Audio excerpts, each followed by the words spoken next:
when you really say, we've thought about where we're heading and it looks like this. And then we've got this model, this actual picture of, okay, here's how these different actors connect. Here's their kind of motivations. Here's the kind of resources they need to do that. Then you can say, we're just going to make continuous shifts and learn the whole time.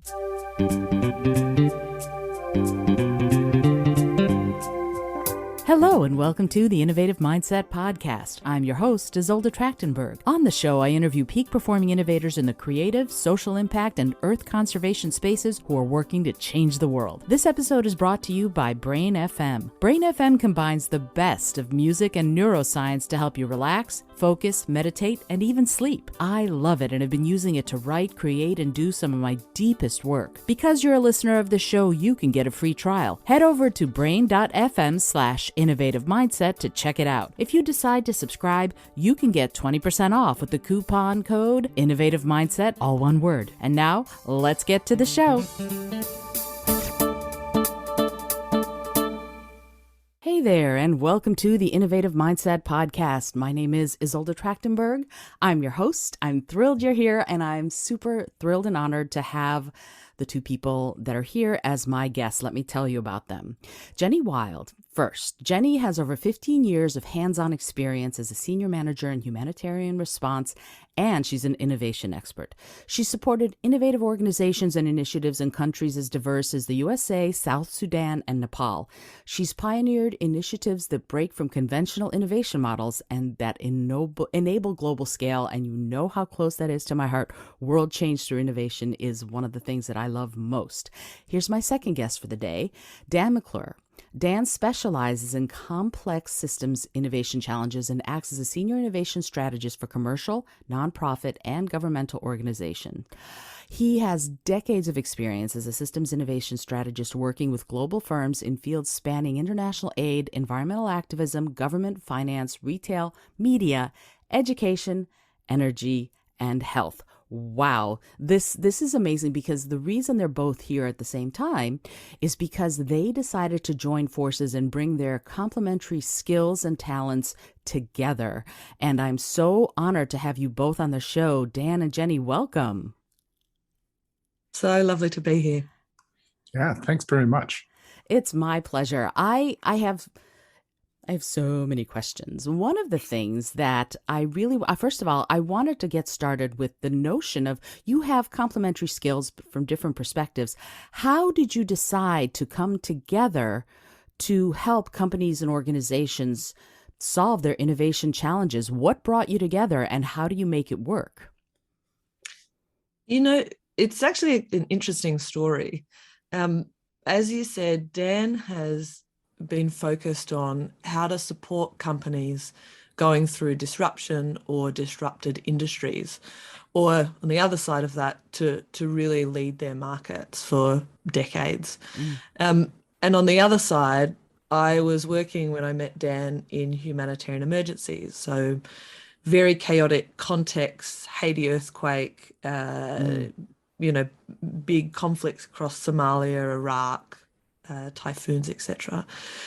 Both of us trying to work out how to shift impact significantly, or in the private sector, how to create great leaps forward in value.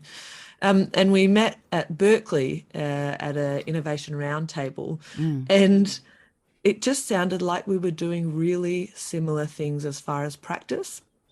And as we sat down and kind of mapped out a big idea for the humanitarian sector of how we might kind of create some big impact there, we kind of looked at each other and over the coming weeks and months and years discussed, okay, we are doing similar things. Actually, we're creating big change, big impact, big value in very complex or chaotic circumstances. And certainly since I've moved some of my work into the private sector and Dan has moved some of his work into the social sector, it's interesting how similar some of those challenges are, in that they're very complex and the world is just moving very fast. It certainly is. And you know what's interesting to me about what you just said, this notion of disruption and how things move incredibly quickly, especially in companies and organizations that are going through a disruptive process. It seems to me that there are opportunities there when disruption is happening to sort of steer the ship in specific directions. I'm wondering, how do you work within that, both of you, and how do you take advantage of that? How do you take advantage of that disruption to, in some ways, right the ship so that the entire system will be impacted and change? No, I think it's interesting because one of the debates Jenny and I often have is, do we frame our work as responding to a threat or creating an opportunity? And, the periods of disruption are really ideal for both. So you will find that the status quo is unsuited to the future. And so if you don't make a big radical change, if you don't let go of the things that you were doing before, you're going to find that your ship is not going to make it through. But at the same time, there's this real opportunity to reinvent things. I think one of the things that is most fascinating to me is that if you look at where there are truly innovative like approaches to new electrical systems, it's not in places like the United States or Europe where there's lots of embedded electrical systems and grids and power plants, et cetera. It's in the places where electrical systems are being put in for the first time, and you get to really imagine that from the first get-go.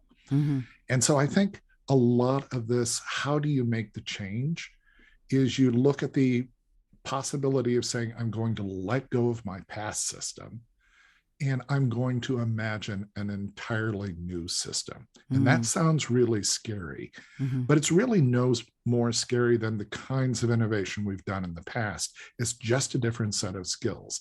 It's a set of skills that says, instead of trying to solve one small focused problem, we're going to look across and see a broader problem and really reimagine that system. And that's the key thing, really, is begin by seeing the bigger problem and then move to imagining a new system that lets go of the status quo. That's fascinating. I love the notion of letting go of the status quo. And yet it seems to me that there are times when it's almost a leapfrog situation where the old system might have worked before in decades past, for example, but it won't work for the infrastructure that's there now. I have an example. I was in South Africa doing a workshop for NASA many years ago, and all of the people who were from the surrounding countries had cell phones. And somebody's phone rang during my presentation, and he started speaking on the phone. And after he got off the phone, I said, would you mind turning your phone off? And he said, oh, no, someone might call me. I can't. And I said, okay, well, then the next time you get a call, can you go outside of the room? And he's like, oh, no, I don't want to miss what you're saying. And I was a little bit frustrated by that. But afterwards, talking to one of the organizers of the workshop, he said, you have to understand, these people have never had phone lines. It used to be that to get from one village to another to communicate, they had to go 30 miles or 50 miles. Now, the cell phones have made it so that they can just go anywhere. They can contact anyone from anywhere, and it was revolutionary for them, and they were never going to get landlines. So when we're talking about these systems-wide sort of innovations, how do you work within that infrastructure in places like South Africa or Namibia or other places that are developing nations to allow for the fact that some things that we did in developed countries, that they won't work in developing nations because things have changed so drastically? Yeah, it's a great question. And I'm just going to add to that I think it's not just in developing countries. I think it's the rate of change here is significant. So, this decade is being called the roaring 2020s, and we're seeing globally energy tech, AI, blockchain, biotech, many other types of significant tech and change mature. And that's set to impact everybody globally in our everyday lives. Mm-hmm. You know, you're seeing global education set to quadruple by 2026. And as we know, when there are significant amounts of people globally who step up in their education, there are follow-on effects from that, also in the US, in Kenya, wherever that might be. And, you know, there's many other things that are changing, like energy tech and AI working together, and biotech and blockchain. And, you know, you're starting to get robotics and IoT working together to both kind of see and then do things for us without humans needing to be involved, etc. So I think really that kind of pace of change allows this leapfrogging, because if you are on a path of incremental change, if you say, okay, I've got a product and all I need to do is make a slightly better iPhone, or all I need to do is make a slightly better watch, great. That definitely worked, you know, last century, and continues to be an important part of everyone's business and lives. Mm-hmm. But now, you know, the iWatch came in, and that can now measure your pulse. And Tesla came into the market and said, we're going to change the way that people use energy. And, you know, different small, what feel like small changes are actually quite significant, you know, over that 10 years, and allow us to significantly change the way we deal with health, because suddenly we can see how we sleep and our heart rate and some of our emotional ups and downs from our watch. You know, we can now change the way we basically get energy through our roof and have kind of power on the side of our house and feed back in to the energy network. And so I think where there is less of these kind of steps forward, so, you know, maybe in Kenya, or where there's some broken systems in transportation or otherwise, I think you can get greater gains faster, because you can say, well, we're just going to create a completely new system. So, you know, I was involved in a project called Hello Tractor in South Sudan, and it's essentially an Uber for tractors. So where farmers could never have access to tractors before, certain farmers, they can now kind of rent a tractor for an hour, and that can significantly change the yield, which changes the markets, which changes the education of their children, which changes the malnutrition of their children, et cetera, et cetera. So significant leaps forward in their lives because of a single change in the way that they farm. But I think it goes back to what Dan said, which is really reimagining that future, and that's being done everywhere. So, you know, whether it's in South Sudan or the US, those companies, you know, for example, Elon Musk is reimagining, you know, 8 industries at the same time. Amazon steps into pharmacy, and it completely changes the way that that pharmacy is done. So it really can happen to any industry at any time, where a company or an innovator says, I'm going to do something completely different, and, you know, we're going to try this, and do you know what? It works.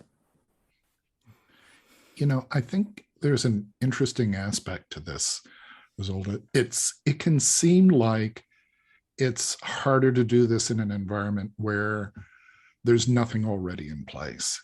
And yet the idea is sort of behind like doing systems change is there's an existing system, there's a future system, and what you have to do really is imagine that future system and then figure out how you get from the existing system to the future system.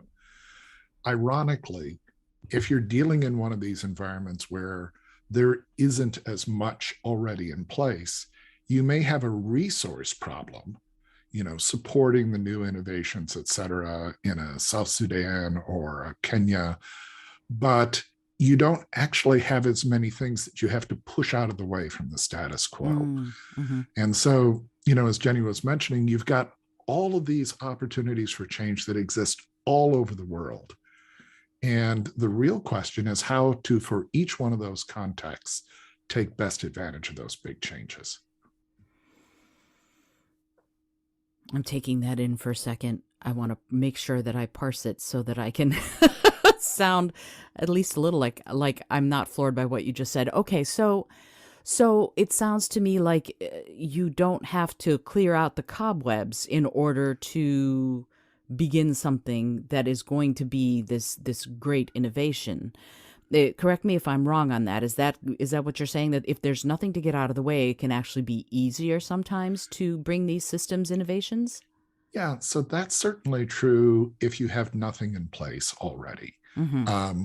But that is a little bit deceptive in that you also may not have, for example, all the financial institutions in place, all Mm-hmm. the educational institutions in place, the business practices in place. Mm-hmm. So the thing about system innovation, when you're looking at sort of like these very disruptive ideas, is they need all their parts. Mm-hmm. And so in some ways, you have an easier time of making the change because you're not having to tear down the electrical grid to put in the new solar-powered microgrids. Right.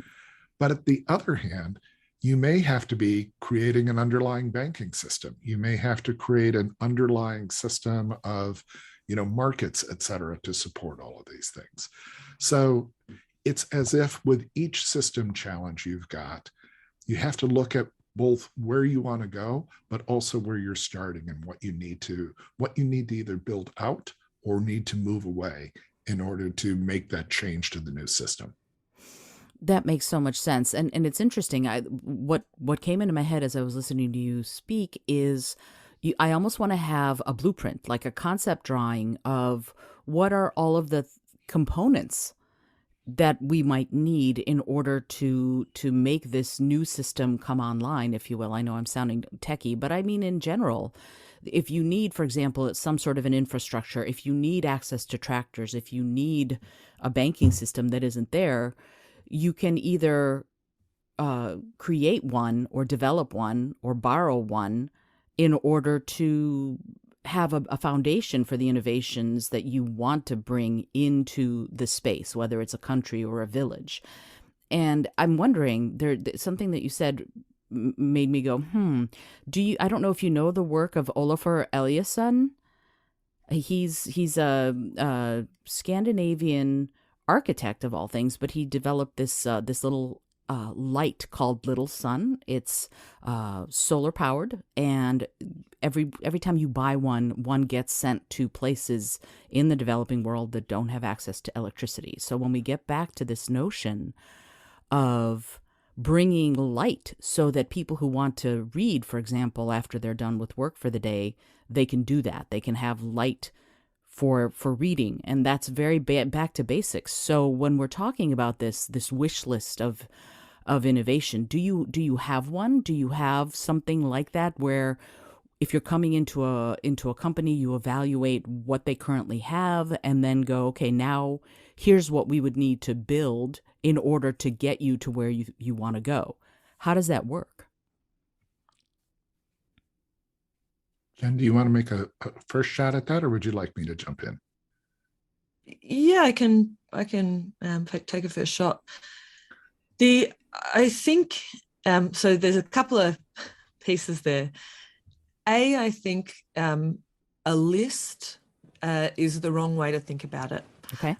So I think what some consultants or some practice do is they go into businesses and they say, I have my list, let me see your business models, let me see your innovation process, let me see, we'll need to do a sprint, and then we'll think about, investment or something like that, X, Y, and Z. And I think working with systems is really about stepping back. We talk about it like it's the matrix. Many businesses are walking along, they see, they're in the crowd, they see the red woman, maybe the red woman's their strategy even, and they're focused on that red woman. Mm-hmm.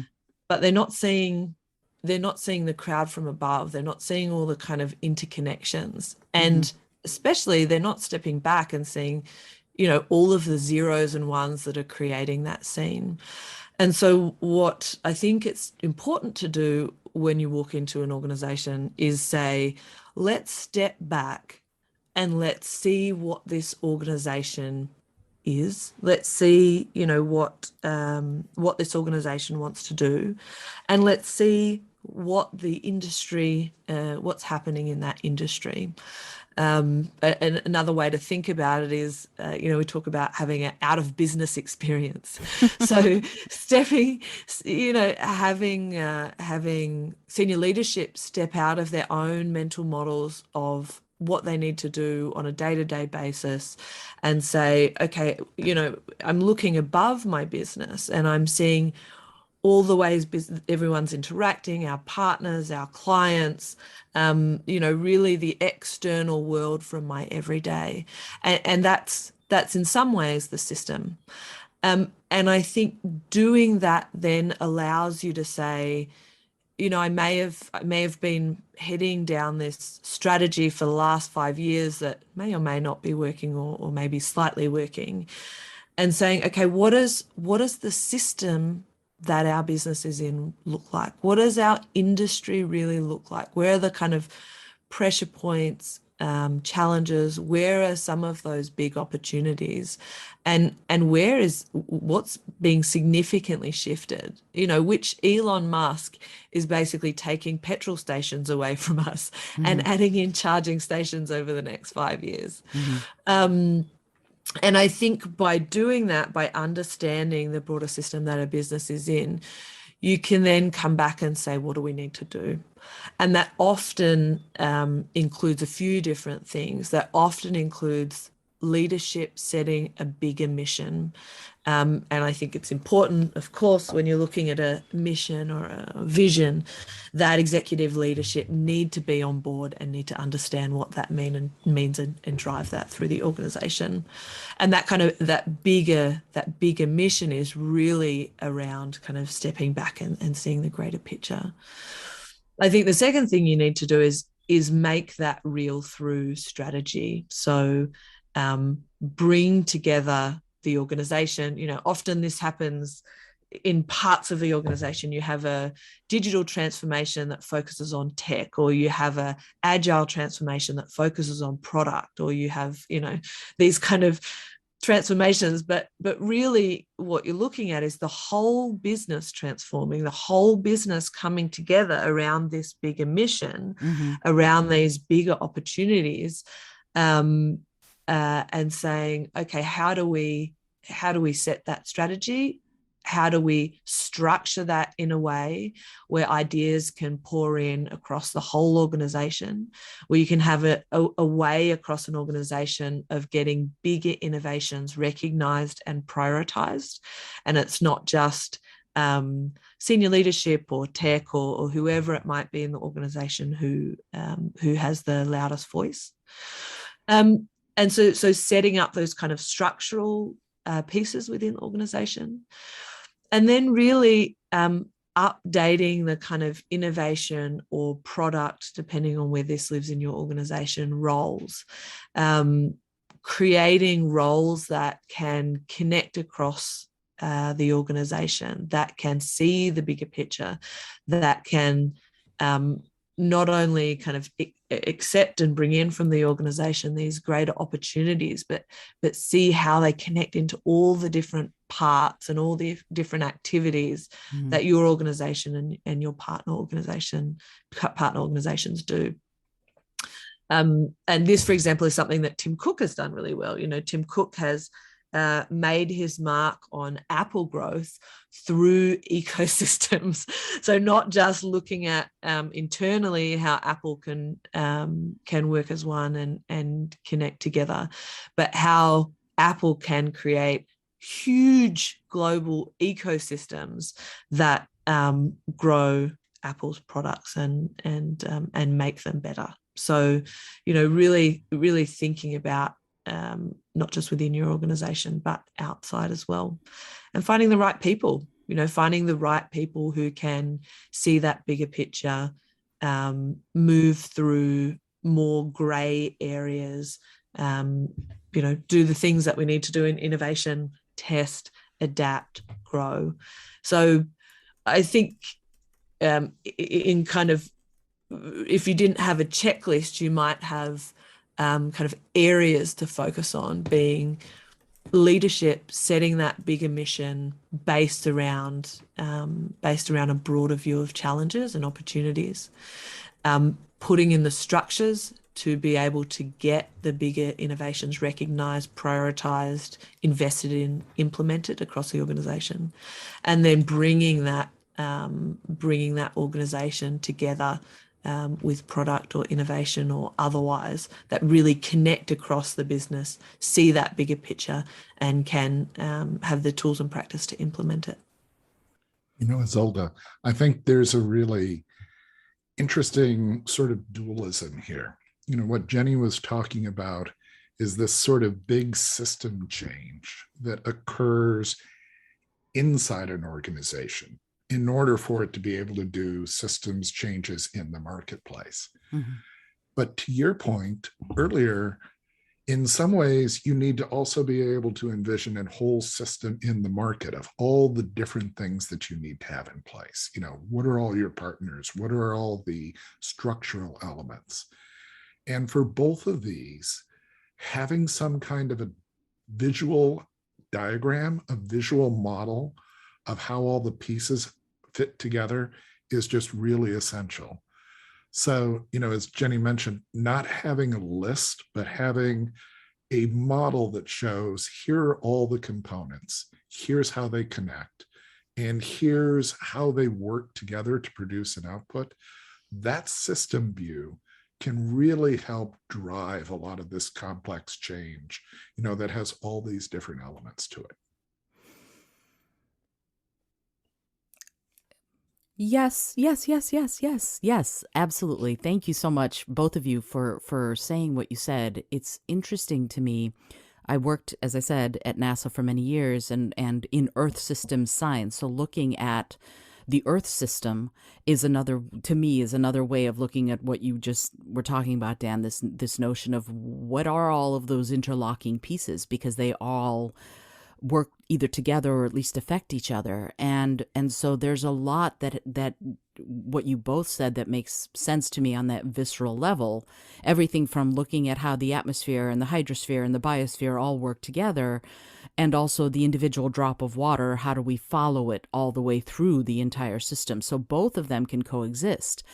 And yet in a company or an organization, I can't help thinking that we need leaders who are courageous enough and mature enough to see that this needs to happen in their companies or organizations, and they need to be able to embrace this notion of innovation. So I wonder, when you go in to work with a company and organization, to take it back down to the individual level for a second, how do you, well, let me ask it a different way.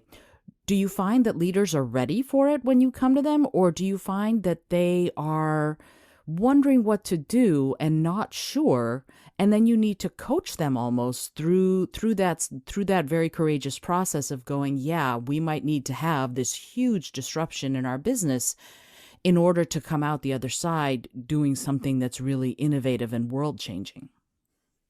Yeah, I think one of the things that's interesting about system change is that there's many different levels and layers to it.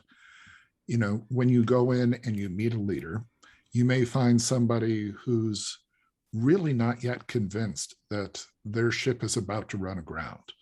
And as a result, a lot of the initial effort is around, getting them to understand the severity and the need for disruption and why incremental innovation won't be enough. You'll also find other leaders who have realized that the ship is coming up on a shoal of rocks, but don't really know what that means from where they need to go. So then you've got the challenge of showing how a future system might, allow them to succeed in the marketplace. And I would say most leaders are then some challenged by, how do I change my organization so that my organization is ready to do this kind of deep fundamental change? And this gets back to what we were talking about earlier, of just, you need not only the leadership to be on board, not only the leadership to be courageous and supportive, but you need new kinds of roles. Like, you need an innovator who's really good at cutting across the organization, a choreographer of new ideas, who can not work within the silos, but be able to bust across those silos and really knit together ideas and opportunities. And it's that kind of organizational change that is what enables the leader who's courageous and who has seen the big challenge to actually bring their ship into a new direction.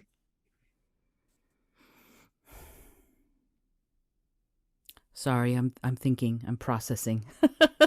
That it makes a lot of sense. And this notion of new roles, integrative roles, almost, people, like you said, who can see across instead of just in a vertical silo, as you put it. They can see across the different disciplines and areas of the company organization.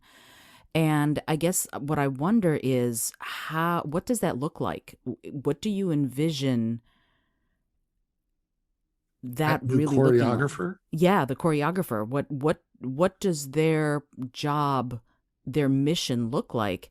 And how does it break from the practices that everyone's been taught for the last, 100 years through the industrial age? Go for it, Dan. Jenny's throwing it over to me because this is really my area of passion. Oh, yay. I think there have been many types of innovators that we've had over the last 70 years. And, it's been really exciting for me to have had a career that spanned quite a number of years now, because I've seen how the roles of innovators have changed. So initially, innovators were inventors. They were Bell Labs, and we've created, a transistor, or we've taken and, we've got a new glue that allows Post-it notes. And so the inventor in the R&D lab was the innovator. At the turn of the century, this last century, there was the opportunity to see, we've got, new markets that are actually customer facing. And so the user-centered designer, the lean product designer, became the new form of innovator.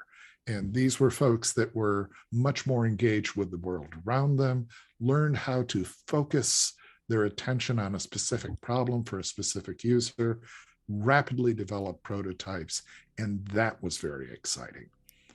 Today, the type of challenge that the innovator needs to address is, how do they make multiple parts of an organization or a market all change together? And this is really less about raw creativity, like what you saw with the inventor, less about going out and interrogating specific users like you might have with user-centered design, and more about seeing the big picture of how all the pieces can fit together. And then acting as this, we've used the phrase choreographer, but it really is a role about seeing horizontally across an entire challenge, seeing the whole thing. When we think about like what traits make a choreographer successful, it's they naturally see the big picture. So they start from the top down, looking for how all the pieces fit together. They're generalists. So instead of being apologetic about the fact that they don't specialize in a field, they embrace the ability to see many different things. They also tend to be sort of rebels within an organization, disregarding rules and structure because they're cutting across so many things. And so you take these big picture generalist rebels, and they become the key enablers of this cross-cutting system innovation. I love that you praise generalists. Yay!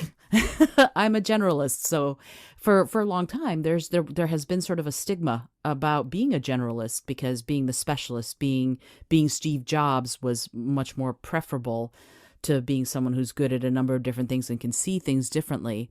And yet it feels to me like what you just said is certainly it's embrace this notion of being a generalist, but it's also expecting or encouraging people, like you said, to embrace the fact that they may not have that one thing that they're great at. And genius often is celebrated because they're great at the one thing.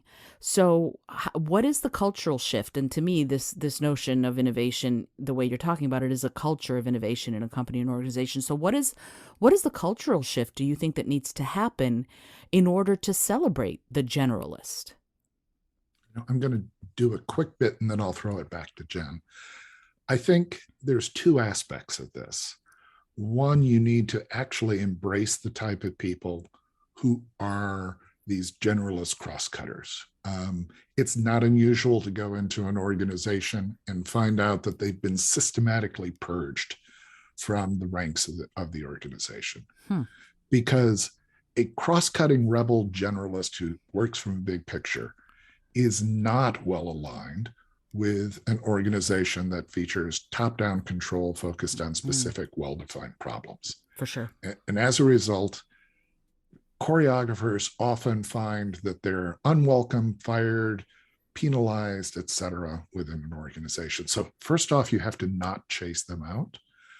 But then, more ideally, you actually provide the structure and support to make it possible for them to succeed. And I think that's a bigger job for most organizations than they realize, because there's a whole bunch of institutions and practices that organizations put in place to make sure that the things that choreographers do aren't done. You don't normally, if you're having a status quo organization, want disruption, cross-cutting, rebel generalists rambling about your place. But that's exactly what you need if you need to do disruption. And maybe I'd add to that, Dan. I think the cultural shift is also interesting to see from a historical perspective. So the 20th century, we saw the kind of factory production mechanism and project management really create, great value and big positive change in the world. And I think in some ways we're still, some of us, many of us, are still stuck in that kind of mindset, that Ford factory, where we don't live in that world anymore. We live in a world that is far more interconnected, with far more complexity, far more change, and bigger opportunities because of that. And so when you look at the kind of focus on project management, which is really great for kind of low complexity, stable projects, and will always be used in certain areas across organization. There's a real focus on efficiency, which is really useful. But where you have more change, where you have higher complexity in all industries today, you move to a focus on outcomes, and you see that shift in language, certainly in business. So we've got to focus on outcomes. It's not about how long you've taken or how many people you've used or the throughput of your kind of tech work, but it's about the kind of NPS score for X, or it's about growth in this area for a Y, or it's about pleasing customers in this area. I think many organizations talk about outcomes, but they implement through efficiency metrics. Hmm. And so I think that's one of the big cultural changes, because when you shift to outcomes, you actually move to more of a gray area. You move to less command and control. You move to a more an area of organization where you can iterate and adapt and grow faster, but it is more uncomfortable for some people, because they don't see those efficiency numbers that they thought might be heading them in the right direction, but perhaps certainly weren't. So when you start to focus on these outcomes, I think many pieces unroll, and one of those is, if you're looking at outcomes, you need to have people who can see the outcome, who can work towards that, and that is almost always a generalist.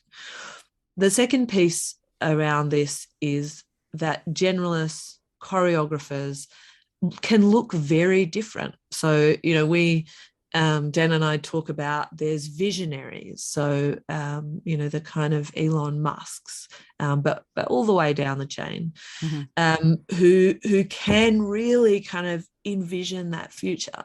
There are those kind of action heroes who go in and they take charge and they lead and they work out, how to get from A to B, where it's not clear, and they're focused on outcomes. And by the way, there's a kind of, I'm the visionary. Jenny's the action hero. When we go out for beers together, this is how this works. I love it. But there's also, fixers, the people who fill the gaps and get ideas unstuck. And I think there's all kinds of people who can be incredibly helpful. It's not just like there's one type of person who can see the future. Sure. And sometimes organizations might look to hire, a mini Elon Musk. They say, oh, we need someone who can think about the big picture and imagine the future. And they might need that, but they might need someone else. They might need a range of people to really create change in their organization, not just one disruptive person who can be really helpful, but may need the support around them to make that happen. So I guess I want to kind of pull out that idea of generalists and say there are many of us, and there are many ways we can be helpful. Oh, I love that you said that, Jenny. Thank you so much. And it's interesting. I developed this little matrix that's generalist versus specialist and visionary versus implementer. And the combination of those different things are a lot of the things that you're talking about, which I love. And I love that you talked about sort of the transformation to looking at outcomes rather than efficiency. I would love to ask you something. This is very close to my heart because I worked at NASA for many years.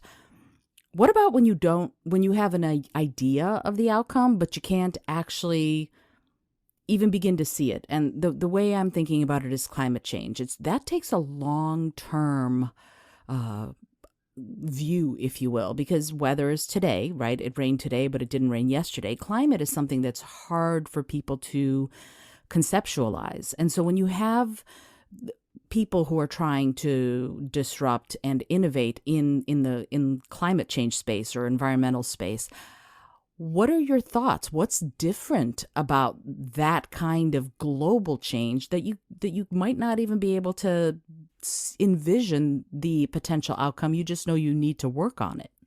So actually, we are working on that. So that's Yay. Some of the things that we're working on in this sort of system space are, what do you do to really make an impact on climate? Mm-hmm. What do you do to help reduce the impact of future pandemics? So these big, complicated problems, are really ideally suited for a systems-based approach. And I think we almost directly challenge the idea that you want to go and figure out a bunch of things to do. there's obviously lots of things we could do right now. We could shut down a coal mine, or we could improve the, efficiency of batteries, or, there's a whole bunch of activities you could do. But for this to actually be a sustainable change, what you have to do is end up at a system that works in the future, that produces the effects you want. And so when we work in these fields, we start by saying, here's all the systems that exist today. Here are the cars, here are the roads, here's the gas infrastructure that provides fuel, et cetera, et cetera. But then the next step is not to start saying, where are all the changes, but rather, what's the end state that you want to end up with? What does that future system look like? And how do all the pieces fit together there? Once you've got that, then you can say, well, I'm here today. I want to end up over here. What are the things that I'm going to do to make that possible? And of course, you don't have a crystal ball that lets you know exactly how that future state's going to go. But you can put together the big model of how the future is going to look in your current view, and then adjust that as you move forward. But having the big model, that gives you an ability to focus your actions in a way that just sort of the random whack-a-mole approach to big complex problems almost never does. I can absolutely see that. And it's interesting, this notion of conceptualizing where you want to see the future to be 50 years, 100 years from now, and then working towards it. You end up with a few left turns where you meant to go right, depending on factors you can't possibly know 20 years from now.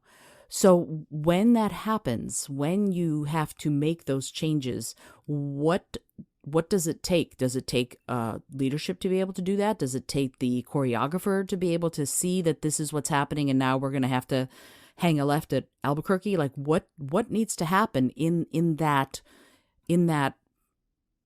almost ephemeral plan in order for that still to be the end goal, what we said would happen in 50 years? I'm going to use this example from NASA because most people know it, and you've worked there before. But in continuing on this idea about outcomes, if you're looking at outcomes, if you say, you know what, we've gotten together and we have looked at what we're trying to do. We're trying to put a man on the moon. And you can ask your organization, you can ask the cleaner who says, yeah, I'm working to put a man on the moon. When you've got that agreed focus on outcome, it's so powerful, because then it's not about, oh, well, I need to go to leadership to ask for this small change. And every time I do that, there's, just a bunch of wasted time and work and just difficulty, and I look bad, etc. When you really say, we've thought about where we're heading and it looks like this, and then we've got this model, this actual picture of, okay, here's how these different actors connect, here's their kind of motivations, here's the kind of resources that they need to do that, etc. Then you can say, we're just going to make continuous shifts and learn the whole time. So when you put down what the world looks like now, you're starting system, starting model. You're not going to get that perfectly right. When you put down what you want to happen in the future, of course, you're not going to get that perfectly right either. It's an acceptance that we all, don't know everything and live in, complex, changing times. We live in a global world. And so you can say, I tested this slight shift in changing government priorities at X, meeting, and we've tested this slight shift in transportation models in the US, and we're testing this slight shift in changing buying behaviors of customers for, moving to paper bags from plastic bags. Or we've tested this slight shift in business behaviors, moving to carbon credit schemes, et cetera, et cetera. And so you can test multiple things at the same time and say, so here's how they reacted. Here's the kind of shifts there. And so we might slightly shift where we're going to go in the future. Or actually, we've learned a little bit more about where we are now. We're going to slightly shift that. So the idea of what does the system look like now? And what does the system look like in the future, what you want it to look like? They shift and they grow and they get clearer. And it gets really exciting because as you move along that path, you get a clearer, very practical, and it stops becoming a vision. It starts to become a reality of how you're actually changing the future, how you're shifting incentives and motivations and government policy to support this better version of the world, this better version of the future. So, while sometimes this can sound very big and visionary, actually working on it feels incredibly practical. And it's just kind of these constant slight shifts and learning that goes into it. And if you focus on outcomes, then you can do that. I think one of the things that it's exciting about this, and this is where embracing complexity actually is much more concrete than it might seem, is this focus on we know what the future needs to look like and we've got alignment and around the outcomes we want to go towards, allows every level of the organization to make adjustment, not just the senior strategist, which is often what happens when you've got like top-down control over strategy. So somebody who's working on a particular piece of technology can make adjustments because they see how what they're doing needs to adjust to be able to move towards the future vision. Somebody who is the choreographer working across the entire organization can be working to help align people around a new vision, or a senior executive can be making changes at their level. So these agile organizations are not just simply nimble, they're continually looking out, learning and adapting at all parts of the organization. And that's what makes it possible to do this complex stuff.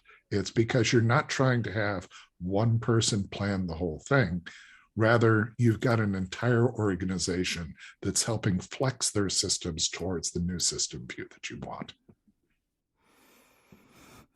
Yeah, that makes so much sense. Both of you, thank you so much for explaining it so beautifully. It reminds me of, this is where I first read it, in Chris Voss's book, Never Split the Difference on Negotiation. He talks about something called commander's intent, which he defines as a sort of a crisp, plain talk statement that specifies a plan's goal or a desired end of state of some sort of an operation. And so, Jenny, when you mentioned going to the moon, when President Kennedy announced that this was the goal, within 10 years they'd put a man on the moon, there were a lot of reasons he was doing that. There were a lot of political reasons and all of that. But the commander's intent there was very clear. We're going to do what we have to do to win the arms race and all this other stuff. But the plain talk statement was, we're going to put a man on the moon within the next 10 years. And so then everybody had a very, in many ways, simple premise and idea and vision, or outcome, as you say, to get behind, to align themselves behind. And yet now we're living in a world where people are doing very strange things. I believe what I read on the internet, and therefore I'm not going to put a mask on or whatever. However you view wearing masks, there's the science, and then there are people who are believing YouTube influencers who may or may not have science behind them. And there's a lot of discontent and disagreement on climate change, is one of my pet subjects. So what do you do when you have people in an organization that they've gotten this crisp and clean commander's intent, we're going to work on climate change, we know what the outcome is that we want to have, and there's somebody who goes, well, you're totally wrong, this will never work. How do you prescribe to handle those kinds of situations where you can have such huge disagreement on something that might have a lot of scientific support or other support? I think oftentimes the problem is not the person who says, oh, we're not going to reinvent the organization this way. That, I really disagree with the fundamental strategy. The bigger challenge is often the person who says, yeah, I get that. And then on a day-to-day basis is making decisions consistent with a different way of working. And, there's the phrase, the frozen middle, because often middle management is charged with avoiding change, documenting risk, making sure that all decisions are based deeply in evidence and, have been thoroughly thought through. And so in good conscience, based on all of their best practices for years and years and years, they push back on the kinds of things that enable agile response to system challenges. And, I think it's less about the sort of deniers of a strategy and more about the people who cling to an organizational practice that doesn't allow for system change. And, when we talk about, who do you want to engage within an organization, there's going to be clearly those people that, are ready and anxious and have been just waiting for something like this to happen. Then there are going to be the skeptics that you need to bring along and explain and show that it actually works. And then, honestly, in some cases, there are going to be folks that aren't going to come along for the ride. And, that's in some ways a sad thing. But in other ways, if you're not in a position to really contribute to the way an organization is going to be working in the future, it's not fair to you or the organization, to, keep this sort of misfit in place between you and the organization. Mm-hmm. Mm-hmm. And I think adding to Dan what you said, but moving that up a level to leadership, I think what you sometimes have is you have a leadership or a CEO saying, it's up to me. I have to find the solution. I have to work this out. Incredible amounts of anxiety and pressure and stress in this kind of project management, control, lead model, efficiency model. And when you actually step back and talk to leaders and say, do you have to, is it really up to you? Do you have to find the whole solution in this, in the, for example, pharmacy industry that is changing, and many people are going to kind of shift roles, leave, there are new actors all around the place. Is it really up to you? Do you have, can one person really do this? Of course they can't. Of course, one person doesn't have the answer alone. If you're going to see the bigger picture, that takes an entire organization to work together and to have, positive conflict and change opinions, etc. And so I think part of that is kind of swapping what you said on its head, and rather than dealing with the people who say, well, I don't want to be part of this, dealing with the kind of backsliding of behavior that there has to be a command and control, and one person has to come up with a solution, have the kind of stress and anxiety and moving to a place where you can say, well, logically, it shouldn't be up to one person to focus on what this whole complex space look like. It has to be up to a group working together. It has to be, a systems model that you put together and you agree on and you understand and move together. So I think some of these kind of mindset shifts at the leadership level are more, it's almost easier when someone says, well, I don't want to get on board. It's harder when when leadership say, I'm on board, I agree, this is great, but I have to make all the decisions here and I have to find the solution and it's up to me. And that's just it's not logical in a lot of ways. Yeah, but there's one thing just as a quick note here, because oftentimes, particularly this is true in the social and aid sector, there's been a realization that, you need to have many voices in order to form a good view of things. And so as sort of a half step towards this broader organizational inclusion of all the voices in meaningful ways in systems change, you get a half step that's just, I'm going to have participation. So I'm going to get input from a lot of people, but I'm still actually going to centralize the decision in one place. And what we're advocating for really in a systems environment is not the idea that it's about participation and getting lots of voices and then a single decider. It's that lots of information, there may be somebody who synthesizes all the information, but the entire organization is actually responding and adapting to it. And that's a very different thing than simply, making sure that I listen to lots of folks while I make all the decisions myself.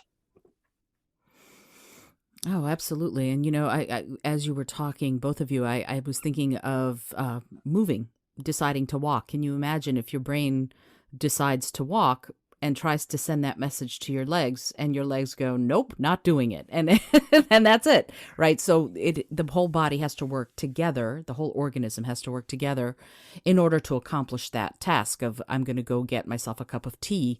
It takes a complex set of instructions from the brain, from the leader, but every part of the organism has to participate or it just won't happen. So your points are incredibly well taken. And I will be honest, I could keep you here for the next 6 hours and ask you more questions, but I know you have lives to get back to. So I want to thank you so much for taking the time to talk about this in such an interesting way. The way that you're talking about it with the notion of systems change and looking at outcomes is, as I said earlier, close to my heart. So I'm thrilled that you're doing this work, and I'm particularly thrilled that you are doing so much work on climate change and other humanitarian and environmental issues and causes. I'm super grateful that those causes have you in their corner. I want to thank you so much for being here. I was wondering if you wouldn't mind, because people learn differently, I like to both put the links in the show notes, but also ask you to say where somebody's here listening to this and they go, wow, I want to work with these folks. I want to know more about them. How could somebody find you and the work that you're doing? Yeah, great. And it's been lovely being on your show too, by the way. Really enjoyable conversation. Oh, thank you. So they can find us on Twitter at INNO_ecosystem, _ecosystem. You can find us on the website, innovationecosystem.com. You can find us on LinkedIn. We're actually writing a book currently on the kind of thinking and practice of this. So, feel free to sign up on our website and we'll let you know when that's coming out. But yeah, it would be great to hear about what others think and join the conversation.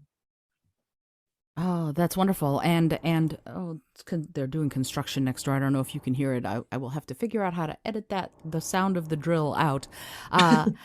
It happens. Brooklyn, we live very close together, right? So, yes. And when you're ready to have the book out, if you'll let me know, I will edit the show notes to include the information on that, because I know that this is a book that I'm going to want to read for sure. And also getting that information in the show notes so that someone who's listening wants to grab that book for themselves, they'll be able to have an easy link to it. Thank you so much for all of that. Do you know what the book's going to be called yet? Have you decided?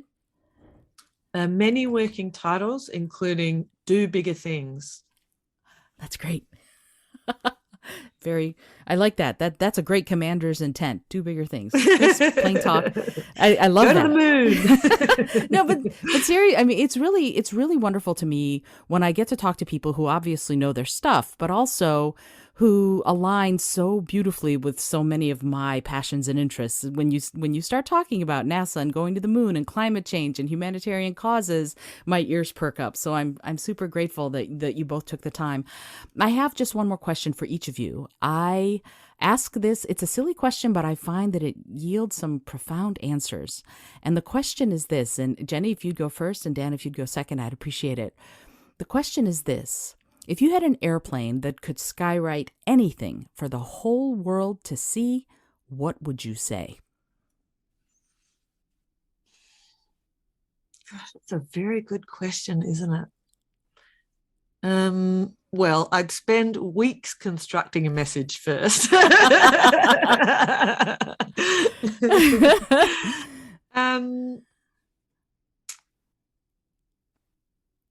Do you know what? I would probably do something incredibly. It would either be something like do bigger things, like get out there. You can do this. This is not about these kind of, big idols who can create great change. It's about everybody and imagining the future.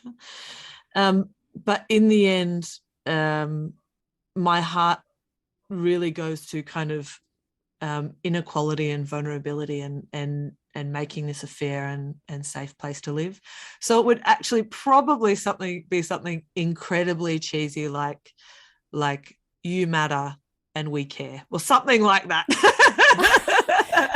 I can't help it because that's where my heart goes. No. But I'd probably craft that to make it slightly less cheesy. No, I love cheesy. Cheesy is my thing. I love cheesy. When someone asks me, well, Isolde, what would you say? I said, be bold, be creative, be kind. That was it. And if it's cheesy, I stand with the cheese, I have to say. So, I fall on the side of cheesy and I'm proud of it. So yes, no, Jenny, thank you. That was great. Dan, what would you say?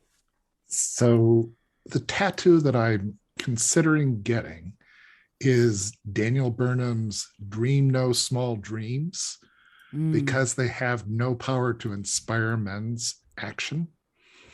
But that actually sounds pretty painful at the length of that. So I think if I was skywriting and paying per the letter, I might go with embrace your complexity.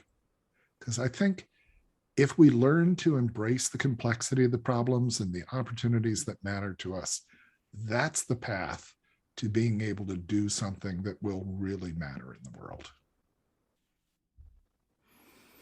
I love that. Yeah. And it's this is a call to action that I think is both important and daunting. Embrace your complexity, because it takes a vulnerability, I think, like you said earlier, Jenny, to be able to embrace that notion of, yeah, I'm complex, and also, Jenny, to tie yours in, I matter. Both of those being there together, I can see why you two make such a great team.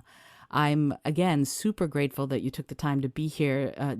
Jennifer Wilde and Dan McClure, thank you so much for being on the show. It's been great fun. Thanks. Thank you. This is Isolde Trachtenberg for the Innovative Mindset Podcast. I know you enjoyed this conversation because you love innovation as much as I do. If you did, and you want to know more about Dan and Jenny's work, head over to innovationecosystem.com, find out about the incredible work that they're doing, helping make those kinds of systems changes to make innovation go now and into the future. If you like the show, do me a favor, rate and review it, and/or tell a friend. In fact, do both. I think that would be awesome. Until next time, this is Isolde Trachtenberg reminding you to listen, learn, laugh, and love a whole lot.